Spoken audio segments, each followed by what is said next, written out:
එහෙත් අගේ පරිමේය නොවන ප්‍රකාශන අපි හඳුන්වනවා කරණි ලෙස.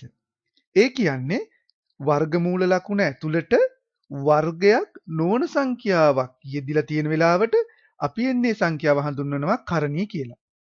හැබැයි වර්ගයක් නොවන සංඛ්‍යාවක් ඇතුළට ගිය පළියටම එය කරණියක් වෙන්නේ නැහැ. අපි බලමු මම මේ මොකද්ද කිව්වේ කියලා පියවරෙන් පියවර සරලව අපි ඒක පහදා ගනිමු. තවත් ටිකක් අපි පැහැදිලි කරගෙන යමුකෝ ඉස්සරහට. රයිට්. මෙහෙම බලන්න මූල වර්ගමූල 5 ගැටලුවක් නැහැ. වර්ගමූල 11 ගැටලුවක් නැහැ. වර්ග සංඛ්‍යාවක් නෙමෙයි. ඒක නිසා අපි කරණියක් කියලා කියනවා. 12 ඉතින් ඔයාලට හිතෙනවනේ බලන්න 12 ගත්තාම මේ 12 කියන්නේ වර්ග සංඛ්‍යාවක් නෙමෙයි. නමුත් ඒක කරණියක් නෙමෙයි. වර්ග සංඛ්‍යාවකුත් නෙමෙයි, කරණියකුත් නෙමෙයි. හරි. එතකොට මේවා පරිමේය නොවන ප්‍රකාශනයක් කියලා අපි කියන්නේ. අපි බලමු මොකද්ද මේකෙන් කියන්නේ කියලා. මෙන්න මේ 12 ඇතුලේ තියෙනවා වර්ග සංඛ්‍යාවක්. 12 අපිට 12 ඇතුලේ සාධකයක් විදිහට තියෙනවා වර්ග සංඛ්‍යාවක්. ඒ කොහොමද වෙන්නේ? බලන්න මේ ඊතලෙන් මෙන්න මේ විතර පෙන්නලා තියෙන්නේ. 4 වරක් 3 12 වෙන්නේ නේද? එහෙනම් 4 වර්ග සංඛ්‍යාවක්. අන්න ඒ වගේ ඒවා කරණි නෙමෙයි. බලන්න ආයේ මේ 27ත් වර්ග සංඛ්‍යාවක් නෙමෙයි. නමුත් 27 ඇතුලේ තියෙනවා 9 කියන සාධකය. 9 වරක් 3 තමයි 27 වෙන්නේ. එහෙනම් 9 වර්ග සංඛ්‍යාවක්. අන්න ඒවා කරණි නෙමෙයි. මං හිතන්නේ ඔයාලට දැන් මොකද්ද කියන්නේ මම කිව්වේ කියන එක සරලව පැහැදිලි වෙලා ඇති. වර්ග සංඛ්‍යාවක් නොවන සංඛ්‍යාවක් ඇතුළට ගිය පළියටම ඒක කරණියක් වෙන්නේ නැහැ. ඔව්. දැන් ඔයාලට පැහැදිලි. ඔයාලට දැන් හිතෙනවා ඇති. එහෙනම් මේවට කරණීය කියලා කියනවා නම් මෙන්න මේ වගේ ඉලක්කම් වලට මොනවද කියන්නේ? මේ වගේ මේවට අපි කියන්නේ අකිල කරණීය කියලා. අකිල කරණීය සංඛ්‍යා කියලා. අකිල කරණීය සංඛ්‍යාවක මෙන්න මේක ඇතුලේ ඇතුලේ තියෙන සංඛ්‍යාවේ වර්ග සංඛ්‍යාවක සාධකයක් තියෙන්න පුළුවන්. ඔයාලට දැන් ටිකක් පැහැදිලි මදි ඇති සමහර අයට මම මේ කියන වචනත් එක්ක. ගැටලුවක් නැහැ. සාමාන්‍යයෙන් ඕගොල්ලෝ බලාගෙන ඉන්න ඊළඟ කොටසේදී මම ඔයාලට පැහැදිලි කරලා දෙන්නම් මේ සුළු කිරීම කොහොමද කරන්න කියලා. ඉතින් සරලව ගත්තොත් මෙතනදී ඔයාලා දැනගන්න ඕන එකම කාරණේ ඔයාලට තේරෙන්න ඕන එකම දේ තමයි මේ 12 ඇතුලේ 4 කියන සාධකයේ තියෙනවයි කියන එක. 12 කියන්නේ 4 වරක් 3නේ. ඒකින්ද 4 වර්ග සංඛ්‍යාවක්නේ. එහෙනම් 12 වර්ග සංඛ්‍යාවක් යම්කිසි අගයකින් ගුණ වෙලා තමයි හැදිලා තියෙන්නේ. අන්න ඒ වගේ ඒවට අපි කියන්නේ අකිල කරණීය කියලා. අකිල කරණීය කියලා. එහෙනම් කරණීය වෙන්නේ එහෙම සාධකයක් හොයාගන්න බැරි අගයන් ටිකට. හරි. රයිට්. ඊළඟ කරුණ දැන් ඔයාලට තියෙන ප්‍රශ්නේ මම ඔයාලට निराකරණය කරලා දෙන්නයි යන්නේ. ඒ කියන්නේ මෙන්න මේ ප්‍රශ්නේ. මෙන්න මේකේ දීලා තියෙන්නේ කරණී මෙන්න මෙම අකිල කරණී සංඛ්‍යා ටික සරලම ආකාරයෙන් එහෙම නැත්නම් කරණී ලෙස ලියන්න කියලා කියනවා. දැන් මේ සංඛ්‍යා ටික ඔක්කොම මම ඔයාලට ලියලා පෙන්නන්නයි යන්නේ. අකිල කරණී සංඛ්‍යා මෙන්න මේ වගේ පරිවර්තනය කරන්නේ කොහොමද? මෙන්න මේ කරණීයකට කියලා. හරි. අකිල කරණී බවට පත් කරන්නේ කොහොමද කියලා දෙන්නයි දැම්මයි යන්නේ. මේ වෙලෙදි දන්නවා නම් ටිකක් ඔයගොල්ලෝ පොඩ්ඩක් උත්සාහ කරලත් බලන්න මම මික්කින් එකට ඔයාලට පැහැදිලි කරලා දෙන්න පටන් ගන්න. හැබැයි මේ කරුණට එන්නේ ඉස්සෙල්ලා මීට පෙර කියපු එක කරුණක් මතක කරගන්න වෙනවා. ඒ කියන්නේ වර්ග සංඛ්‍යා ටික මේ වෙද්දී ඔයගොල්ලෝ දන්නවා ඇති. මම මුලින් කිව්ව නිසා සමහර අය chart එක ලියලා කොලයක ලියලා ඔයාලා ළඟින් තියාගන්න නිතරම බලන්න නිතරම පාඩම් කරන්න 10න් නවත්තන්න එපා. 15 වර්ගයට වෙනකන් 25 වර්ගයට එනකන් ලියා ගන්න. ඒවා නිතර ඇස ගැටෙන තැනක තියාගන්න. ඒවා මතක තියාගන්න. මොකද මේ වර්ග සංඛ්‍යා ටික මේ පාඩමට විතරක් නෙමෙයි. පාඩම් රාශියකට ඔයාලට මේ වසර පුරාවටම අවශ්‍ය වෙනවා. ඒක නිසා අනිවාර්යයෙන්ම වැදගත්. ඔයාලා ජීවිතේ පුරාවටම අවශ්‍යයි. ඒක නිසා මේ වර්ග සංඛ්‍යා ටික නම් අමතක කරගන්න එපා. වර්ග සංඛ්‍යා ටික ලියලා කොහේ හරි තියාගන්න. ඔයාලා අසල තියාගන්න. මේ වර්ග සංඛ්‍යා මොනවාද? 4, 9, 16, 25, 36, 49 ආදී වශයෙන් වර්ග සංඛ්‍යා ටික. හරි අපි බලමු මේකේ පිළිතුරු ටික. දැන් අපිට තියෙන ප්‍රශ්නේ මොකද්ද? මෙන්න මේ අකිල කරණී කරන්නේ කොහොමද කියලා. රයිට් අපි බලමු. වර්ග සංඛ්‍යාත් අපිට අවශ්‍යයි මේ වැඩේට. රයිට් 45. ඔන්න මට එනවා පළවෙනි 45 කියන එක. දැන් මම පටන් ගන්නෙ කොහෙන්ද? 45 අපි දන්නවා වර්ග සංඛ්‍යාවක් එක්ක ගුණ වෙන්න ඕන. එහෙනම් ඒකනේ අකිල කරණී කියන්නේ. මේ 45 කියන්නේ වර්ග සංඛ්‍යාවක් යම්කිසි සංඛ්‍යාවක් එක්ක ගුණ වෙලා තමයි 45 හැදිලා තියෙන්නේ. හරි? ඉතින් මේ 9 වැඩි කිරීම 5 කියලා වලට මෙතන පේන දිනුවට කොහොමද ඔක හිතන්නේ අපි පටන් ගන්නෙ නේද? 45 මම බෙදනවා 4. 4 කොහෙන්ද ආවේ? මේ 4 කියන්නේ පළවෙනි වර්ග සංඛ්‍යාවනේ. අපි දන්න පළවෙනි එක 1 ඊළඟට අපි දන්න වර්ග සංඛ්‍යාව 4. ඉතින් 4ෙන් මම බෙදලා බලනවා 45. අපිට මනෝමයෙන් බෙදන්න පුළුවන් හතරක් චක්‍රය දන්න නිසා නේද? මනෝමයෙන් බෙදෙන එක මම මෙතන සටහන් කරලා තියෙනවා. බෙදුවාම වලට පේනවා මේ එකක් ඉතුරු වෙනවා. එහෙනම් මේක 4 වර 11 44යි. එහෙනම් 45 වෙන්නේ නැහැ. ඒක පැත්තකට දාන්න. ඊළඟට 9ෙන් ගුණ කරනවා. මම මේ ඔයාලා කල්පනා කරන්න ඕන විදිය. මනෝමයෙන් හදන්න ඕන විදිහ තමයි කියන්නේ. ඉතින් මනෝමයෙන් හදන්න බෑ මේක බෙදලා ගත්තත් කමක් නැහැ. ඉතින් මේක සරල නිසා හිතින් බලන්න 9 වරක් චක්‍රේ බලන් ගියම අපි දන්නවා 9 වරක් 5 45යි. ඇයි 9 ආවේ? 4ට පස්සේ තියෙන වර්ග සංඛ්‍යාව 9 නිසා. ඉතින් ඒ නිසා 9න් බලනවා බෙදපුවම 9 වරක් 5 45යි. රයිට්? එන්න ඒ ප්‍රශ්නේ දැන් ඉවරයි. එහෙනම් මේ 45 කියන්නේ 9 කියන වර්ග සංඛ්‍යාව 5න් ගුණ වෙලා තමයි හැදිලා තියෙන්නේ. 9 කියන වර්ග සංඛ්‍යාව තමයි ගුණ වෙලා තියෙන්නේ. අන්න ඒක නිසායි මේක අකිලකරණයක් වෙලා තියෙන්නේ. හරි? ඉතින් මේ දෙක දෙකට කඩා ගන්න පුළුවන් මෙන්න මේ විදිහට. වර්ගමූල 9 වර්ගමූල 5 කියලා. හරි? එතකොට මේ වර්ගමූල 9 පිළිතුර කීයද? 3යි. නේද? හොඳට මතක තියාගන්න මේ වෙද්දි වල මේ දේ දන්නේ නැත්නම් අපි කියමු වර්ගමූල 25 5යි. හරි? අපි කියමු වර්ගමූල 36 6යි. අපි කියමු වර්ගමූල 49 7යි. වර්ගමූල 64 8යි. ආදී වශයෙන් තමයි වර්ගමූල ලකුණෙන් පූර්ණ සංඛ්‍යාවකට පෙරලෙන්නේ. ඉතින් ඒ ටික අනිවාර්යයෙන් මතක තියාගන්න මේ විදිහ දන්නේ නැත්නම් දැන් මතක තියාගන්න වර්ගමූල 9 පිළිතුර 3යි. රයිට්? වර්ගමූලයේ 25 පිළිතුර 5යි ආදී වශයෙන්. ඉතින් මේ විදිහට පිළිතුර එන්නේ කොහොමද කියලා මම ඉදිරියේදී එකින් එකට නැවත නැවත මේ වගේ පැහැදිලි කරලා දෙන්නේ නැහැ. ඒක නිසා එකපාරම මේ කොටසින් මතක තියාගන්න. නැවත ඉස්සරහට යද්දී වලට ඒක පැහැදිලි නැතුව ගියොත් නැවත ආපස්සට ඇවිල්ලා මේ කොටස නැවත සවන් දෙන්න. එතකොට ඔයගොල්ලන්ට පැහැදිලි වෙයි. හරි. රයිට් දැන් අපි බලමු වර්ගමූල 9 මට 3යි කියලා මම දැම්මා. වර්ගමූල 5 එහෙමම ගත්තා. මේ දෙක අතර ගුණ කිරීමක් කියන්නේ ගුණ කිරීම අවශ්‍ය නැහැ. ඊළඟ පියවරේදී අපිට 3යි මූල 5 කියලා දාන්න පුළුවන්. අන්න එහෙම තමයි මේ 45 කරණියක් බවට පත් කරන්නේ. මම හිතන්නේ ඔයාලට පැහැදිලි ඇති. තව ගාණක් අපි හදමු මේ වගේම. 75 මට දීලා තියෙනවා. 75 මම 4ෙන් පටන් ගන්නවා. අර වගේම 4ෙන් බෙදනවා 18යි ඉතුරු වෙනවා 3ක් හරියන්නේ නැහැ. 4 වරක් 18 75යි නෙමෙයි. ඉතුරුත් වෙනවනේ. රයිට්. ඒ අනුව බලන්න මම මේ හිතන ආකාරයෙන් මෙතන මම සරලව ගත්තා. 9 වරක් 8 72යි. එහෙනම් හරියන්නේ නැහැ. 9 කොහෙන්ද ආවේ? වර්ග සංඛ්‍යාව. 16ත් මම ගුණ කරලා බලනවා. 16 බෙදලා මේකේ 16න් බෙදුම 16 වරක් 4 64යි. ඒකත් හරියන්නේ නැහැ. එහෙනම් 4 64යි නේ 75නේ හැදෙන්න ඕනේ. ඊළඟට 25. 25 වරක් 3 75යි. අන්න හරි අපිට ආවා දැන්. මොකද මේ 4න් බැලුවා 9න් බැලුවා 16න් බැලුවා ඊළඟට තියෙන 25 රයිට් 25න් නැත්නම් ඊළඟට 36න් බලන්න පුළුවන් නේද? මෙන්න මේ වර්ග සංඛ්‍යාවන් ටික තමයි මම මේ කතා කරන්නේ. එතකොට 25 වරක් 3 75 නිසා ඔන්න මම ලියනවා 25 වරක් 3 75යි කියලා. මං හිතන්නේ පැහැදිලි ඇති ඔයාලට. හැබැයි මේ වගේ ගණන් නැවත හම්බෙද්දි මේ ගණන් සුළු කිරීම ඔයාලා තනියම කරද්දි ඔයාලට මේ වගේ හද කටු වැඩ කර නැත්නම් හිතේ තින්න ඕනේ නැහැ. කෙලින්ම පිළිතුරු ලබා දෙන්න පුළුවන්.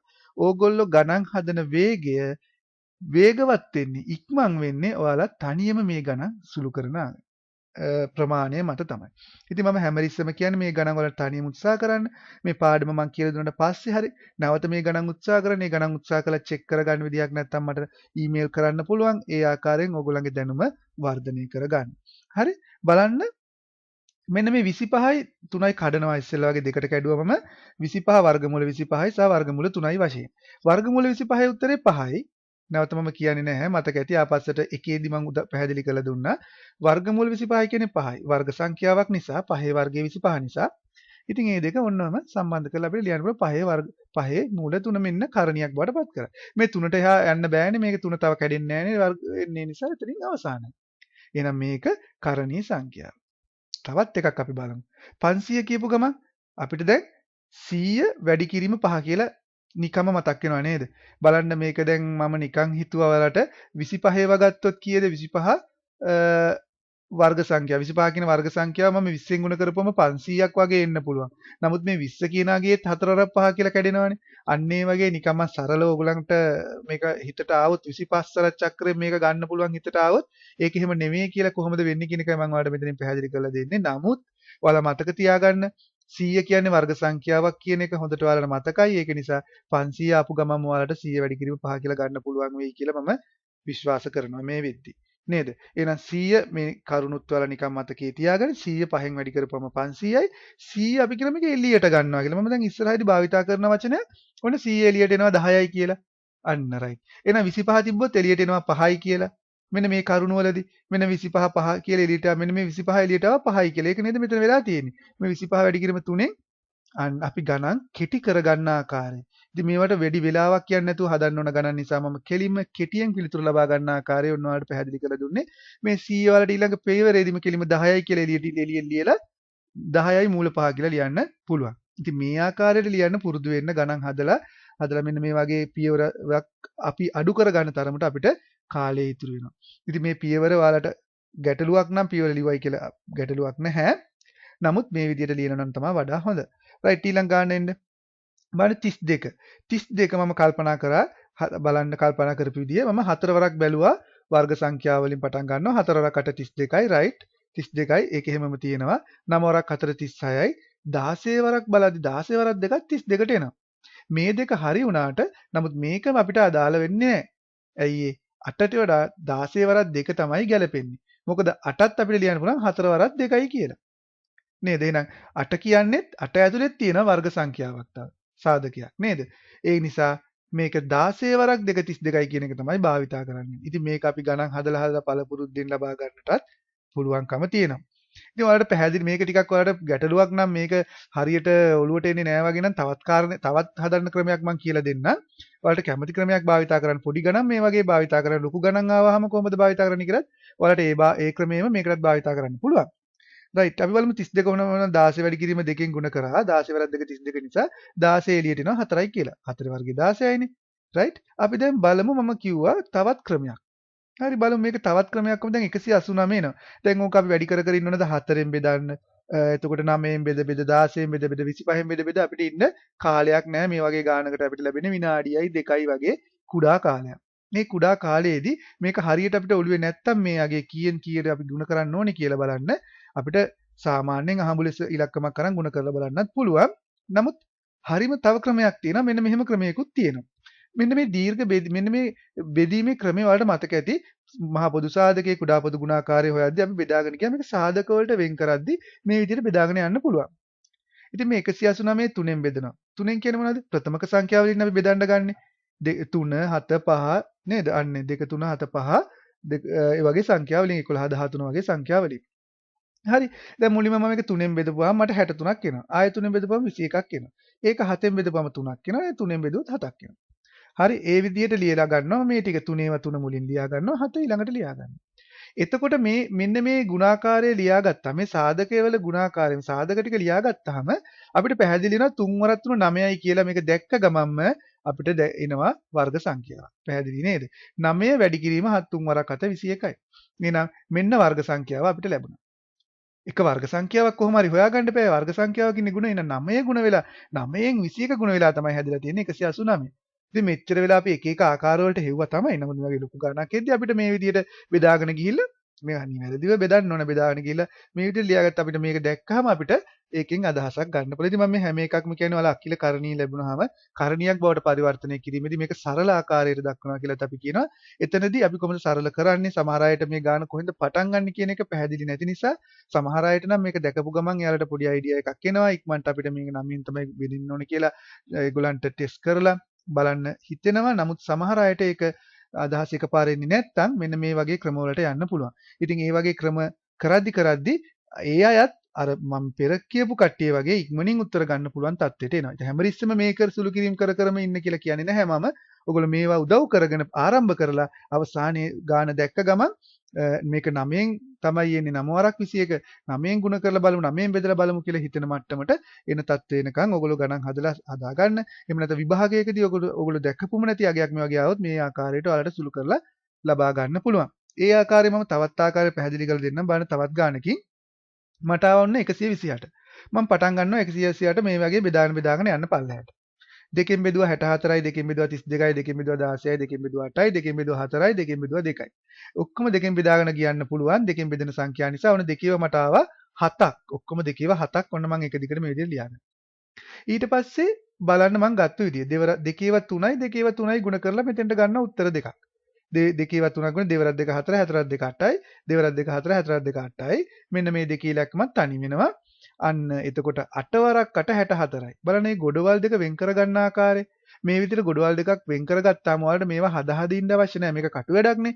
මෙහෙම බලනවා දෙවරක් 2 4ක් 2 8යි රයිට් මෙතන 8යි මෙතන 8යි න 8 වරක් 8 64යි 64 දෙකෙන් ගුණ කරපුවම තමයි 128 එන්නේ කියන එක ඔයාලා පැහැදිලි කරගන්න. හරි මේ හිතන ක්‍රමය තමයි මම මේ ලියලා තියෙන්නේ. මේ වගේ ලස්සනට ඔක්කොම ලියලා ඉන්න ඕනේ නැහැ. මේක කටු වැඩක් නිසා මේ විදිහට බෙදාගත්තාම මේ ටික සාධක ටික ලියාගත්තාම මේක දිහා බලලා පිළිතුරු ලබා ගන්න උත්සාහ කරන්න. හරි. ඉතින් මේ වගේ ගොඩවල් දෙකකට හදාගත්තාම ඒ ගොඩවල් දෙකකින්නේ වර්ග සංඛ්‍යාවක් හැදෙන්නේ. එක වගේ නේද?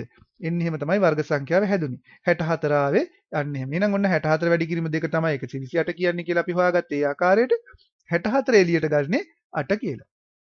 ඉතින් 64 එළියට එනවා 8යි කියලා 8 වරක් 8 64 නිසා 8 වර්ගමූලය 2 තමයි කරණී සංඛ්‍යාව වෙන්නේ. එහෙනම් අකිල කරණී කරණී බවට පරිවර්තනය කිරීම මම හිතන්නේ දැන් ඔයාලට ගොඩාක්ම පැහැදිලි ඇති. අවසාන වශයෙන් තව ගාණක් ඔයාලට පැහැදිලි කර දෙන්නම් ඒ වගේ. ඔන්න මට 147 ආව මම බෙදනවා 14යි 7යි තියෙන නිසා මේක 7ෙන් බෙදන්න පුළුවන්. ප්‍රථමක සංඛ්‍යාවලින් බෙදන්න ඕනේ නේද? ඔන්න 14ට 2යි 7ට 1යි කියලා ඔක බෙදුනා. ආයෙ 7ෙන් බෙදනවා එතකොට 3යි කියලා එනවා. 7 වැඩි කිරීම 7 වැඩි කිරීම 3 7 වරක් 7 49යි ඔන්න ආව වර්ග සංඛ්‍යාව. මෙන්න මේ වගේ හැම අවස්ථාවකදීම අකිල කරණියක් කරණී කරන්න හැම අවස්ථාවකදීම මේකේ මේ වගේ වර්ග සංඛ්‍යාවක් සාධකයක් වශයෙන් ලැබෙන්නම ඕන. එන්න එක මතක තියාගන්න වර්ග සංඛ්‍යාවක් හැමරිස්සම එන්න ඕන. ඒ අදහස මතක තියාගත්තම වලට ඉක්මනින්ම තීරණය කරන්න පුළුවන් මේකේ ගුණාකාරය කොහොමද ලියන්නේ කියලා. ඉතින් මේක මේ විදිහට බෙදුවා මම දැක්ක ටක් ගාලා නේද 7ක් 49 මේවා ලියලී ඉන්න අවශ්‍යත් නැහැ. ඔයාලා හදද්දි 49 තුنين ගුණ කරා මෙතනින් ලිව්වා 49 ගත්ත එළියට මෙතනින් 7යි කියලා ලියන්න පුළුවන්. මම හිතන්නේ ඔයාලට ගොඩාක් පැහැදිලි වෙන්නේ නැති දැන් අකිල කරණී කොහොමද කරණී සංඛ්‍යා බවට පරිවර්තනය කරන්නේ කියලා. ඉතින් ඒක ඔයාලට පැහැදිලි නැත්නම් නැවත ආපස්සට එන මම ක්‍රම කීපයක් කියලා දුන්නා ක්‍රම හිතන ආකාරය කීපයක් කියලා දුන්නා. ඉතින් මේ හැම එකකින්ම ඕගොල්ලන්ට පුළුවන් ඔයාලට තේරෙන ඔයාලා කැමති ආකාරයක් තෝරාගෙන මේ ගණන් සුළු කිරීම ආරම්භ කරන්න. මේ ගණන් ටික නැවත ඔයාලා හදනවා නම් වඩා හොඳයි. හදලා චෙක් කරලා බලනවා නම් වඩා හොඳයි.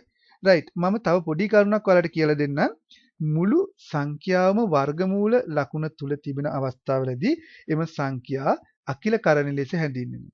මේවා ඉතින් පාඩම් කරන්න අවශ්‍ය නැහැනේ ගණිතයේදී නේද? ඉතින් මම නිකන් ඔයාලට පැහැදිලි කරලා දෙනවා ඔයාලා ගණිත දැනුමට ඕගොල්ලන්ගේ මතක තියාගන්න.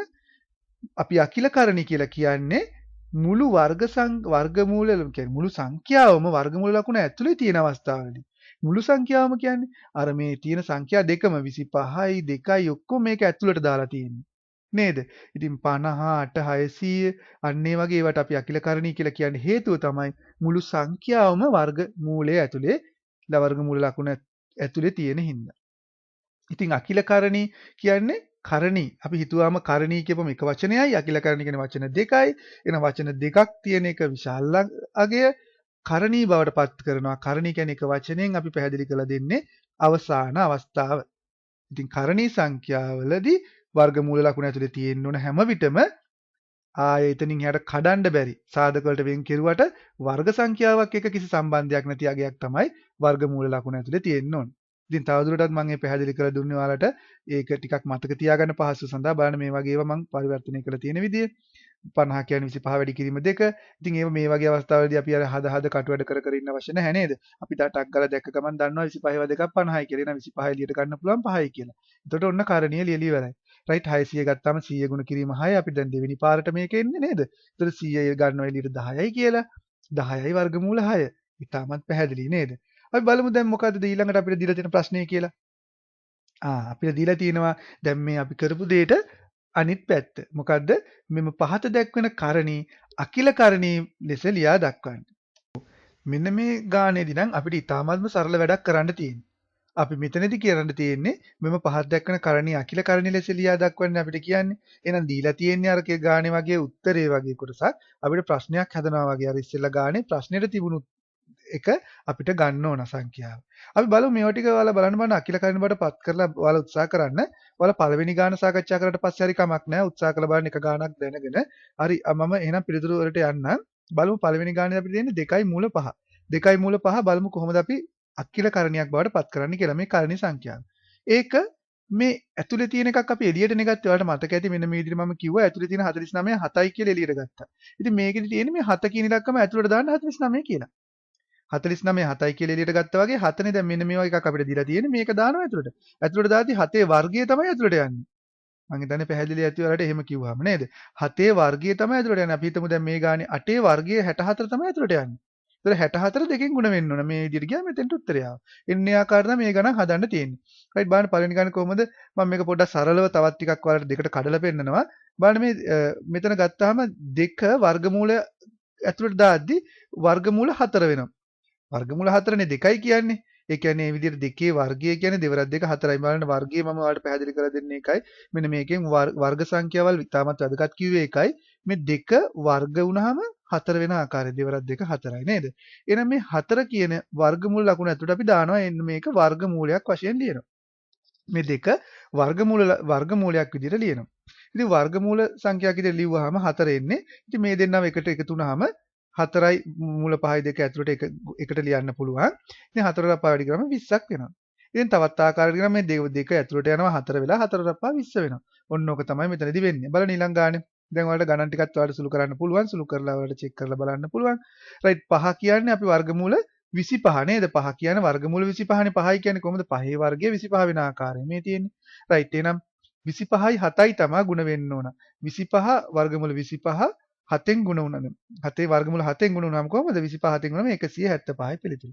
ඉතින් ඔයාලා හිතනවා ඇති මේ විදිහටම කර කර යන්න ඕනද මේ පියවරල්? එහෙම අවශ්‍ය නැහැ. මේ ගානේදී වැදගත් වෙන්නේ පිළිතුර පමණයි. මේකෙන් කෙලිම පිළිතුරු වලට ලියන්න පුළුවන් නම් ඉතාමත් වැදගත්. හැබැයි මෙන්න මේ පියවර දෙවෙනි පියවර තියෙනවා නම් ටිකක් හොඳයි. නිතරම දෙවෙනි පියවරත් කරන්න උත්සාහ කරන්න. ඒ කියන්නේ 5 ඇතුළට යද්දී 25 කියලා ඇතුළට යන විදිහට. ඔන්න බලන්න මේ ගානේදී කොහොමද මම කරලා තියෙන්නේ පැහැදිලි නේද? 8 ඇතුළට යනවා 64 කියලා. මෙන්න මේ ආකාරයට කරන්න පැහැදිලි කරගන්න. ඊට ඉස්සෙල්ලා මම මේ කියලා දුන්න ඔයාලට චුට්ටක් පැහැදිලි වෙන්න නිසායි දැන් ඔයාලට පැහැදිලි නිසා මම මේ විදිහට ලියන්නම්. 8 ඇතුළට යනවා 64යි කියලා. ඒ කොහොමද 8 වර්ගයේ 8 වරක් 8 64 නිසා 64 11න් ගුණ කරන්නයි තියෙන්නේ. මෙන්න මේ ගුණ කරන ආකාරය මෙතන ඔන්න පැහැදිලි කරලා තියෙනවා. ඔයාලට මේ විදිහට ගුණ වුණාම ඔන්න 704ක් උත්තරේට එනවා. ඒක තමයි අවසාන උත්තරේ. මේකට අපි කියනවා අකිල කරණියක් කියලා. මේක කරණී සංඛ්‍යාව උන අකිල කරණී සංඛ්‍යාව බවට පත් කරා. හරි 12 අපිට ලොකු සංඛ්‍යාවක් කියලා දෙනවා නේද 12 දැන් ඇතුළට දාන්න ඕන 12 ඇතුළට දාද්දි කියන්නේ 12 වර්ගයේ හොයන්න ඕන 12 144යි එහෙනම් 144 තමයි ඇතුළට යන්නේ 144 ඇතුළට ආවම මේ ඇතුළේ ඉන්න තුනත් එක ගුණ වෙන්න ඕන එහෙනම් 144 තුනෙන් ගුණ වෙද්දි මේ විදිහට 432ක් තමයි එන්නේ වර්ගමූල 432 මූල 432 අපිට ලැබෙනවා එහෙනම් මූල ලකුණ ඇතුලේ 432 ආවම අපි ඒකට කියනවා අකිල කරණියක් කියලා හරි හරි දැන් අපිට ඒ කොටස ඔන්නෝම අවසන් වෙද්දී ඔයාලට තව සුළු කිරීම් ටිකක් කරන්න පුළුවන් ඒ වගේම අභ්‍යාස වලදී අපිට ලැබෙනවා නැතු සුළු කිරීම් මේවා කරන්න කරලා මට ලැබෙන්න සලස්වන්න එහෙම නැත්නම් ඔයාලගේ ගුරුවරුන්ට ආවා නිවැරදි කරගන්න මේ පාඩම ඉතාමත් සරල පාඩමක් හරියට මුලින් ඉඳන්ම සරලව ඔයගොල්ලෝ ඉගෙන ගන්නවා නම් හරි දැන් අපිට එනවා තවත් කොටසක් කරණී සුළු කිරීම කරණී කියන්නේ මතකයි නේද අකිල කරණී නෙමෙයි අකිල කරණී අපි කරණී බවට පත් කරන්න පුළුවන් කරණී සුළු කරගෙන යද්දී අපිට මේ වගේ අකිල කරණී යගෙනුත් එනවා එතකොට අපිට ඒක ආයෙ සරල කරන්නත් වෙන අවස්ථාවල් වෙනවා මම හිතන්නේ ඔයාලට පැහැදිලි ඇති මම මොකද කියන්නේ කියලා කරණී ටිකක් සුළු කරන ආකාරය චුට්ටක් අපි පැහැදිලි කරගමු ඔක්කොන්ටම ඉස්සෙල්ලා කරණී සුළු කිරීමේදී අපි මම පොඩි කොටසක් ඔයාලට ආපස්සට පොඩ්ඩක් මතක් කරලා දෙන්නයි යන්නේ මේ වීජීය පද වීජීය සමීකරණ ගැන ඔබ නරඹමින් සිටියේ කොටස් 4කින් යුත් තාත්වික සංඛ්‍යා වීඩියෝ මාලාවේ දෙවන කොටසයි. මේත් සමග ඇති 3 වන කොටස හා 4 වෙනි කොටසත් නරඹන්න. එහෙනම් අපි ඊළඟ කොටසත් සමග නැවත හමු වෙමු. එතෙක් ඔබ සැමටම ආයුබෝවන්.